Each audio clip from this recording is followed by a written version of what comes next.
يفاجأ الناس بخروج يأجوج ومأجوج، وهذه علامة أخرى من العلامات العظيمة التي تكون بين يدي الساعة. وهذه العلامة تكون بعد قتل الدجال، يخرج يأجوج ومأجوج. ويأجوج ومأجوج هما قبيلتان من ولد آدم، قبيلتان من ولد آدم، فيهما فساد عظيم وشر كبير وإيذاء للناس واعتداء عليهم وعلى أموالهم وأعراضهم إلى غير ذلك، والناس يتأذون منهم أذى شديدا.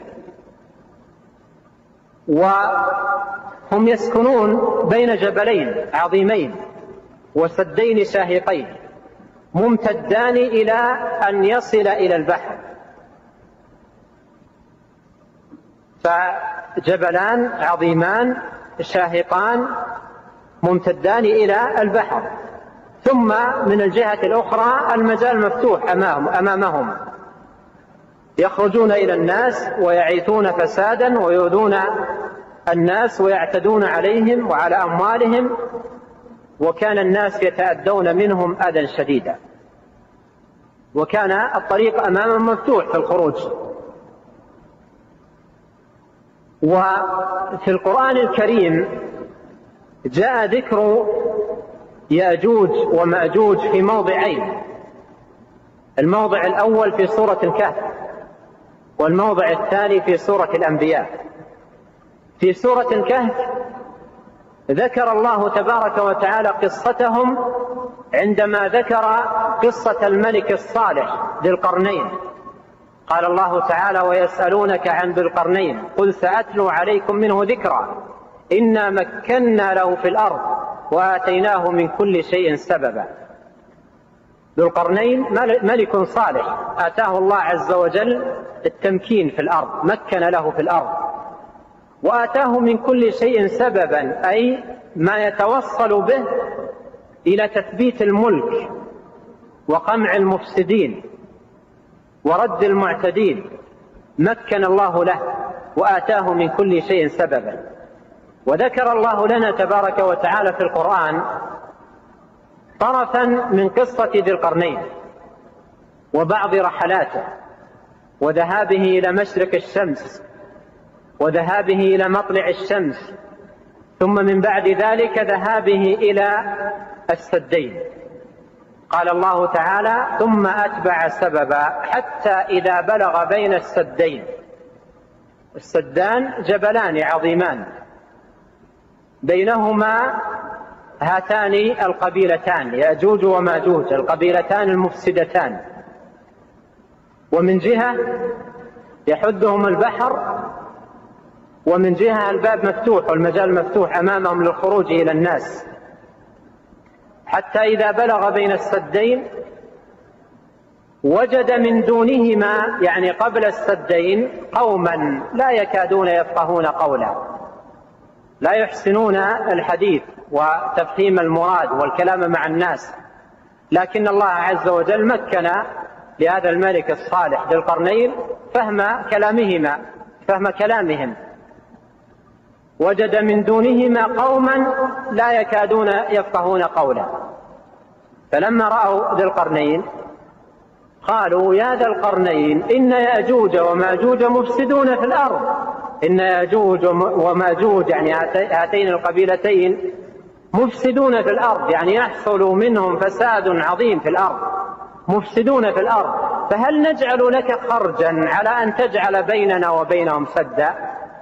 يعني نجمع لك من المال ما نستطيع وما يتيسر لنا، ونعطيك المال حتى تجعل بيننا وبينهم سدا يمنعهم من الوصول إلينا ويريحنا من شرهم.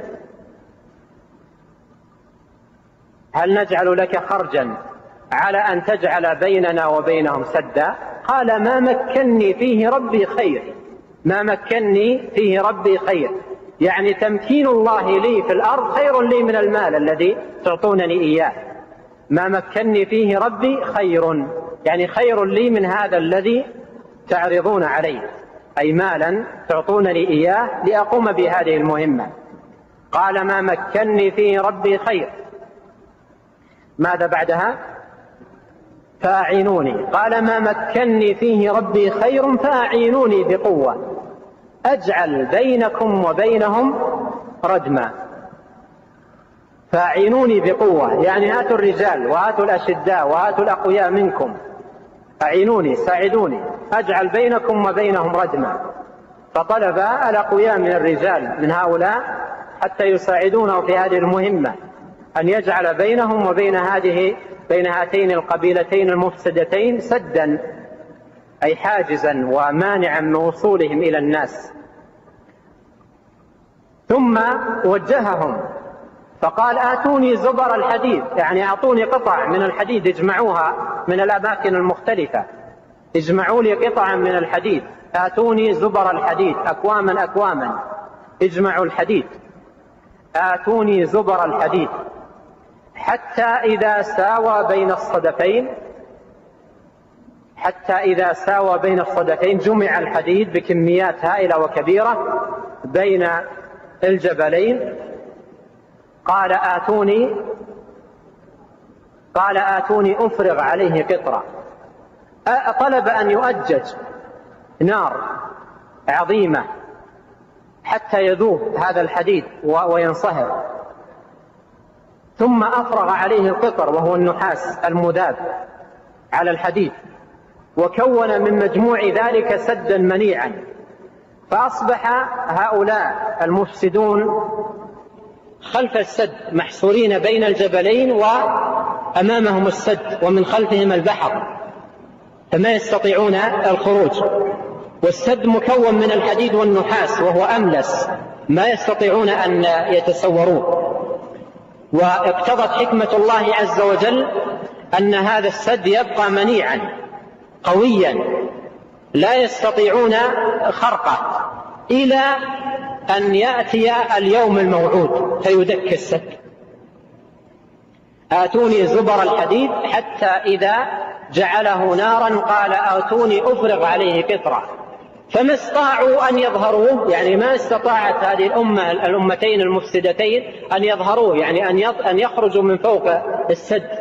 فما استطاعوا أن يظهروه وما استطاعوا له نقبة، يعني ما استطاعوا أن يخرقوا السد، وهم يحاولون لا يزالون إلى الآن يحاولون في كل يوم كما سيأتي معنا الحديث. فيحاولون فتح هذا السد وإيجاد نقب فيه يخرجون منه. وإذا فتحوا فيه فتحة صغيرة جاءهم الليل وتعبوا وناموا، فإذا جاءوا في الصباح وجدوا أن الله أعاد كما كان، وسيأتي معنا الحديث. ثم يبدأون مرة ثانية في فتح السد ويحاولون، لكنه لا يفتح حتى يأذن الله. فما استطاعوا أن يظهروه وما استطاعوا له نقبة، حتى إذا جاء وعد ربي جعله دكا وكان وعد ربي حقا. يعني إذا جاء الوقت الموعود وهو الذي يأذن الله عز وجل بخروج هذه الأمة للناس جعله دكا، يدك السد وينهدم، فيخرج هؤلاء المفسدون يموج بعضهم في بعض وينتشرون في الأرض ويفسدون في الأرض كما هو شأنهم وديدنهم. قال تعالى في وصف خروجهم وتركنا بعضهم يومئذ يموج في بعض. لاحظ ونفخ في الصور، يعني أن هذا يكون عند قرب النفخ في الصور، فهو من علامات الساعة. فهذا موضع من المواضع التي جاء فيها ذكر يأجوج وماجوج.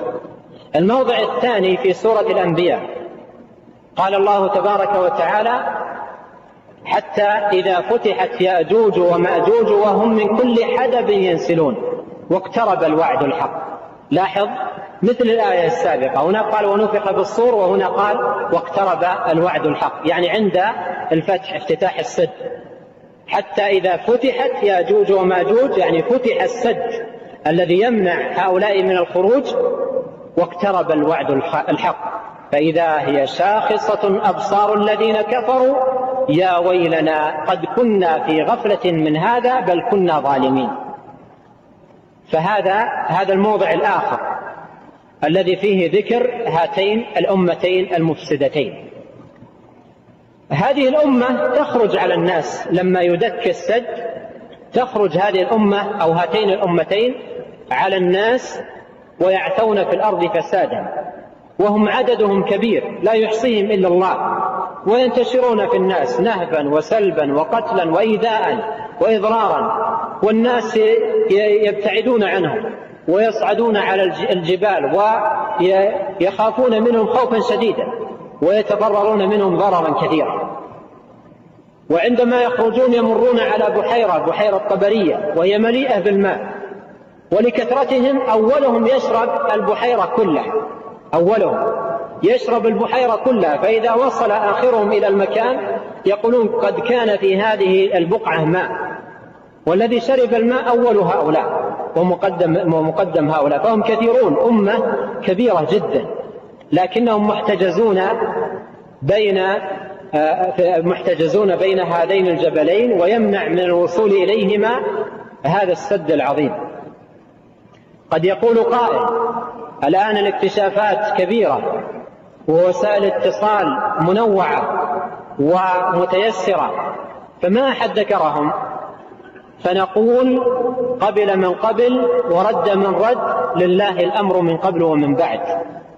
فإيماننا بالله وبكتاب الله وبسنة رسوله عليه الصلاة والسلام، ونحن نعتقد أنهم موجودون، وأنهم محصورون بين جبلين، وأن هناك سد يمنعهم من الخروج، حتى لو قال من قال لا وجود لهم أو لم نرهم أو غير ذلك.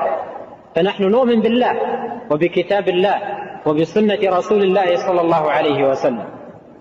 أما تكلفات الناس وأقوالهم وتخرصاتهم وتأويلاتهم فهذه كلها لا يقام لها وزن، وإنما يقام الوزن ويكون الاعتبار لكتاب الله وسنة نبيه صلى الله عليه وسلم. جاء في السنة أحاديث مفصلة لبعض الأمور المتعلقة بياجوج وماجوج، منها حديث النواس بن سمعان وهو طويل في صحيح مسلم، بعد أن ذكر فيه قصة قتل عيسى للدجال قال: ثم يأتي عيسى ابن مريم قوم قد عصمهم الله منه، أي من الدجال، فيمسح على وجوههم ويحدثهم بدرجاتهم في الجنة، ويحدثهم بدرجاتهم في الجنة يعني منازلهم في الجنة. فبينما هو كذلك مع هؤلاء إذ أوحى الله إلى عيسى: إني قد أخرجت عبادا لي لا يدان لأحد بقتالهم، يعني لا قدرة لأحد من الناس على قتالهم، أمتين عظيمتين مفسدتين لا يدان لأحد بقتالهم، فحرز عبادي إلى الطور، خذهم وضمهم إلى الطور، ما هناك قدرة للناس على قتال هؤلاء، فضم عبادي إلى الطور. فيأخذ عيسى من معه من المؤمنين ويضمهم إلى الطور، فحرز عبادي إلى الطور، ويبعث الله ياجوج وماجوج، يعني آذن لهم بالخروج، فيقومون بالفساد والشر والإيذاء للناس، وهم من كل حدب ينسلون، يعني يأتون من كل مكان مرتفع وبسرعة هائلة،